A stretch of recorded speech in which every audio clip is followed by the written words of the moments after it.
Scripted results of the fake election were coming in on all the mainstream media outlets that apparently everybody trusts now because it's working in their favor. I noticed that Elon Musk tweeted this out. While Donald Trump results were coming in, he decided to screenshot and share when Donald Trump was at 69.9%. And he wrote, quote, "The prophecy has been fulfilled." Now, I don't know how much more in our faces this type of stuff can get as we see Christians and conservatives being gaslit into thinking that Donald Trump is the second coming of Jesus himself. We see them putting him on the same level as Jesus, but just, of course, not admitting that they worship him. They say they worship Jesus, but Trump is their president. Yet all the artwork that we've seen out there, the imagery, the golden statues, the golden idols that a lot of these MAGA supporters bring to some of his rallies, the shoes, the outfits, everything we see is Trump hysteria.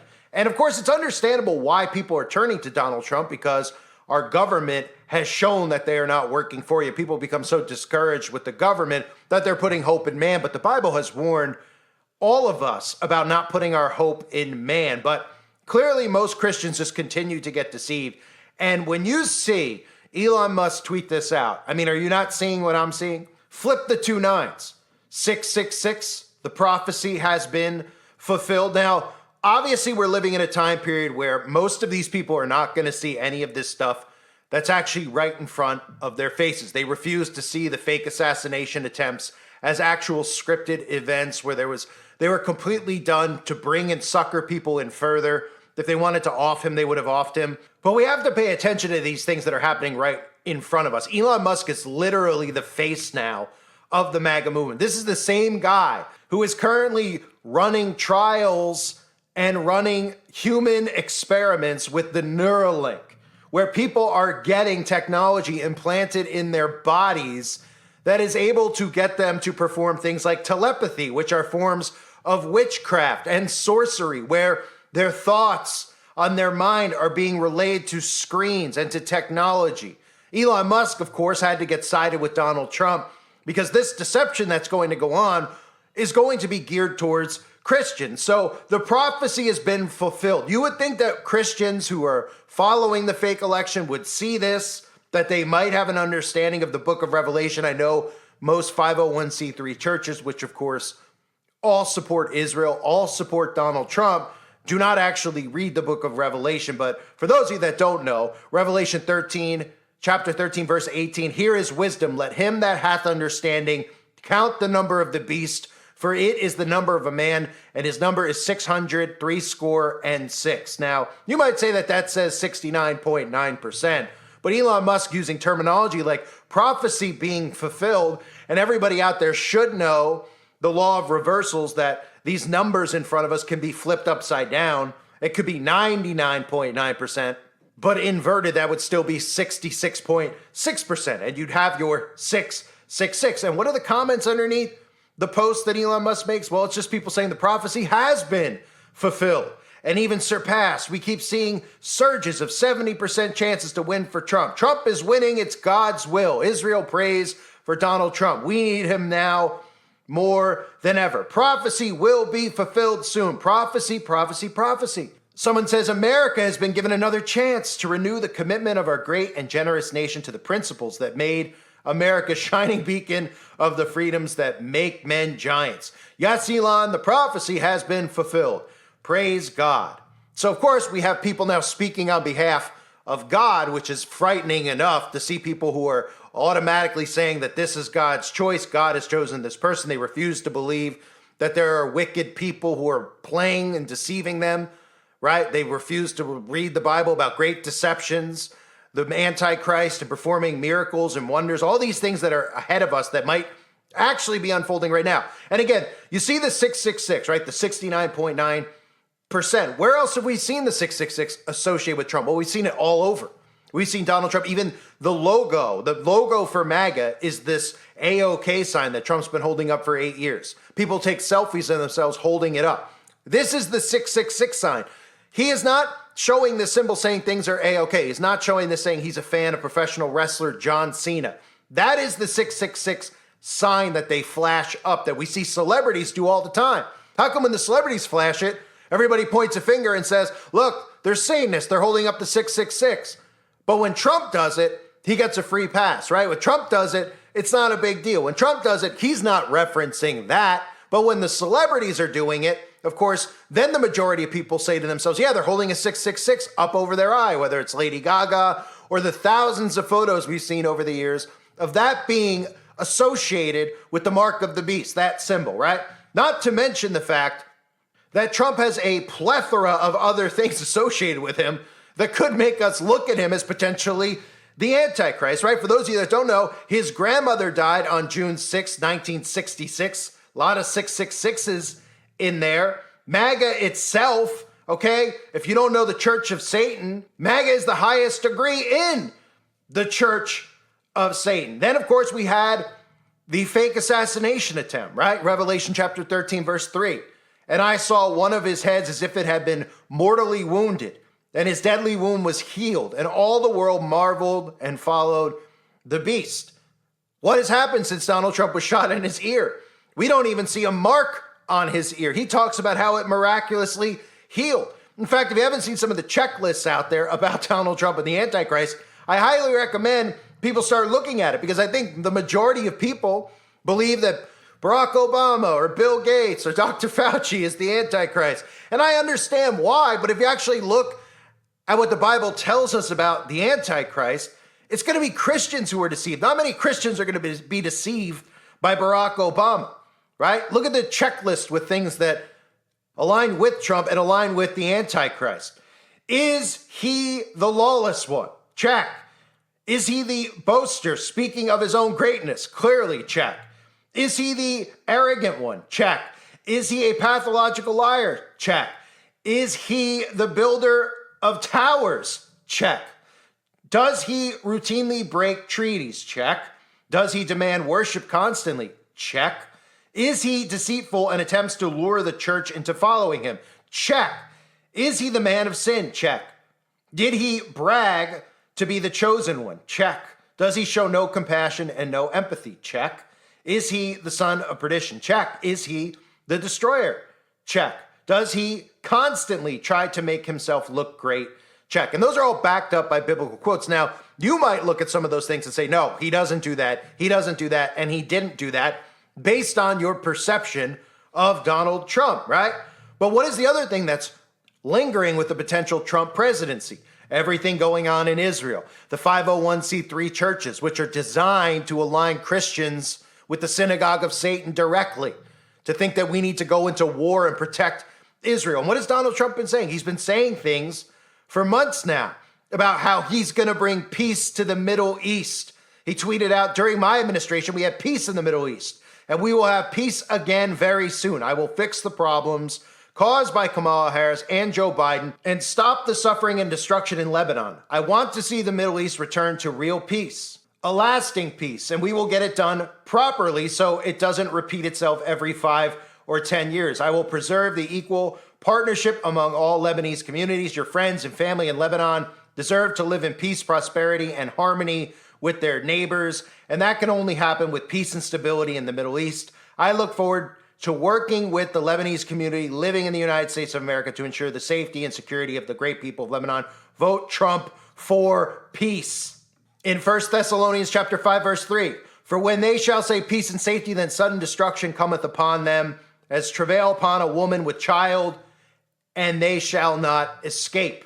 The Antichrist is going to come in the name of peace. So these are things that people need to pay attention to, because something as minuscule, or might seem as minuscule as a tweet from Elon Musk, is really how they've been operating for a long time, revealing themselves right in front of our faces and then deflecting by saying that they're using humor. How about the book, The Last President, for anybody out there that doesn't know that narrative? And there's a bunch of books written by the same guy, Ingersoll Lockwood, that just happen to be about a rich boy named Barron Trump who goes on adventures to realms, other realms, spiritual realms. But the book, The Last President, is about a main character who isn't given a name in the book, but is an outsider candidate who unexpectedly wins the U.S. election. Well, what was Trump when he won the first election?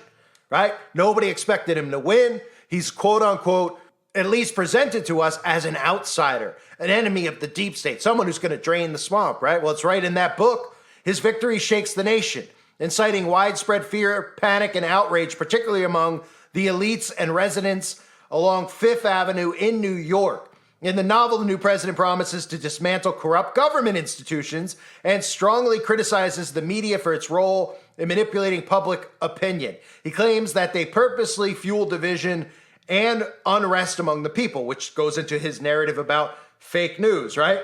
Lots of baiting going on there. There's even a character in the book with the last name Pence, which ties into Mike Pence, his first vice president.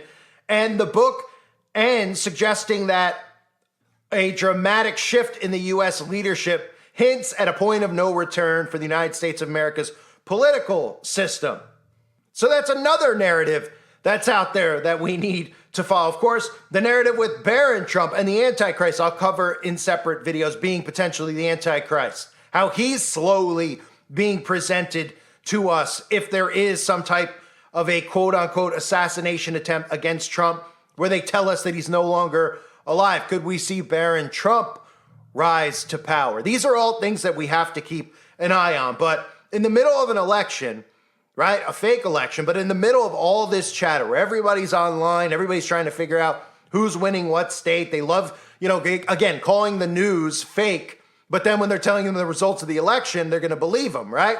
And they're going to believe the outcome, and they're going to get their information there. And they're talking about the numbers that are coming out. And of all the numbers for Elon Musk to screenshot and share and say the prophecy has been fulfilled, it happens to be that number 69.9. And anybody out there thinks that he's referencing 69 as some type of perverted joke, he's referencing 666. And Elon Musk, with the Neuralink and the technology that he's involved in and the deceptions that are going to come with SpaceX and convincing these conservatives that aliens are real, not demons, and that we could go to other planets, and that he's flying spaceships out there while he's chipping people with Neuralink technology that's going to benefit how long people can live. These people are going to get sucked into a major deception, and they show it to you right in front of your face. You don't have to believe by watching my video. I'm not saying that Donald Trump is the Antichrist. I'm not saying that Barron Trump is the Antichrist. Everybody out there is always going to have their opinion on who the Antichrist is. But the Bible makes it clear. You have to follow what the Bible tells us and the things that we look for and the qualities in an Antichrist. Now, you would look at Donald Trump and you would say, well, he doesn't really look like one. He's an orange man, but he is orange like the sun, right? Like Apollo. So there's a lot of themes with Donald Trump.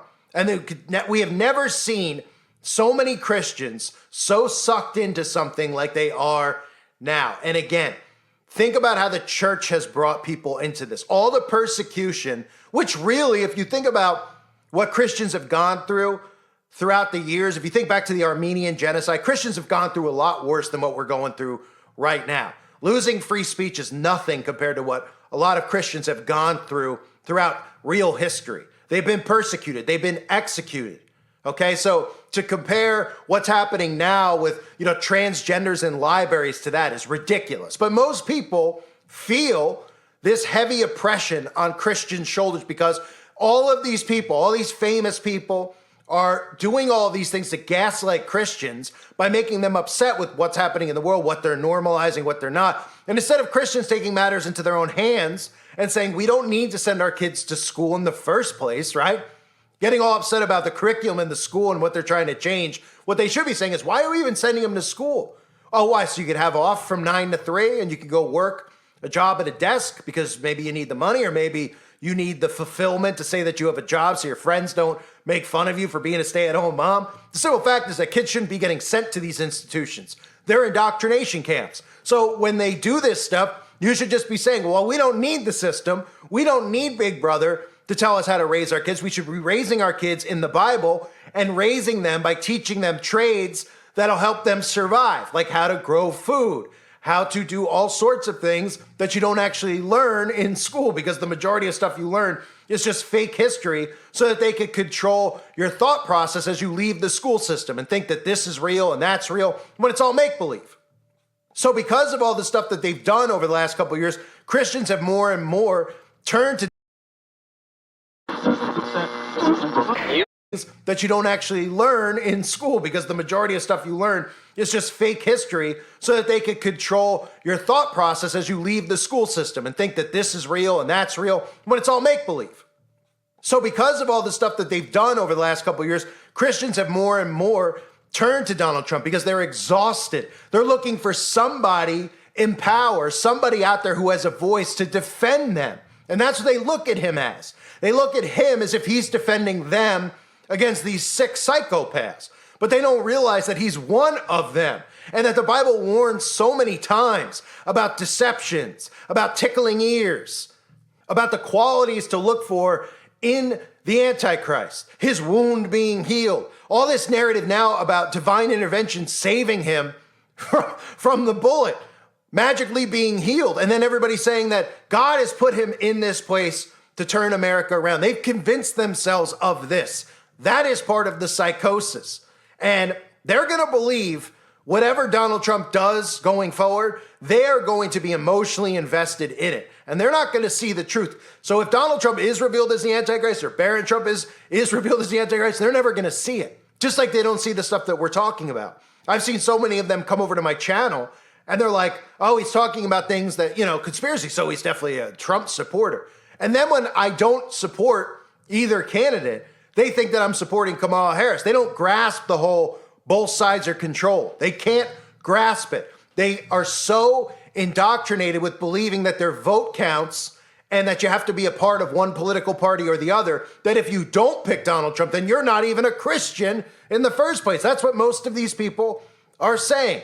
And it's scary to see all these signs in front of us of a potential Antichrist being associated, or in fact being Donald Trump. But we'll see how all of this plays out. I think people are always so quick to jump on the Antichrist bandwagon to think it's just somebody that they hate, right? So most Christians are looking at it and they're like, oh man, Barry Soetoro, aka Barack Obama, he's the Antichrist. Look at him. They had that depiction of him in that television series that looked just like Barack Obama, the Antichrist in the video. So, people just automatically think that it's going to be somebody who shows themselves as opposition to what they believe. They don't realize the Antichrist is going to deceive many. So it's going to be somebody that they're drawn into, that they like, that they in fact worship without admitting that they worship. How many of these MAGA people don't admit that they worship him? They're like, I don't worship him, right? It's the same with the libs when you get on them about somebody. It's like, I don't worship them. I just like some of the stuff they do. They go in their bedroom,